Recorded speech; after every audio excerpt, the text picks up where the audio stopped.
দুনিয়াতে যত অদ্ভুত অদ্ভুত প্রশ্ন সব আপনি মুসা আলাইহিস সালামের মাথা থেকে পাবেন। বিভিন্ন বিষয়ে আল্লাহরে প্রশ্ন করতেন। সাইয়েদনা মুসা আলাইহিস সালাম আল্লাহরে বললেন, আল্লাহ আপনি আমার এমন একটা জিকির শিখাইয়া দেন যে জিকিরটার শব্দ আপনি আর আমি ছাড়া কেউ জানবে না।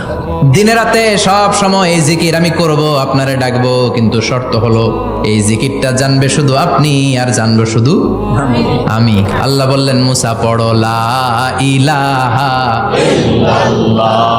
মুসা আলাইহিস সালাম কয়, মাবুদ এটা তো জাতীয় জিকির, সবাই জানে। আমি তো চাইছি এক্সেলেন্ট একটা জিকির, কারো কাছে নাই, শুধু আমি জানবো আর আমি পড়বো। আল্লাহ বললেন, মুসা এই লা ইলাহাকে যদি এক পাল্লায় রেখে দাও, তাম বিশ্ব, 7 আকাশ 7 জমিনটারে তুলে যদি তুমি আরেক পাল্লায় রেখে দাও, লা রাজা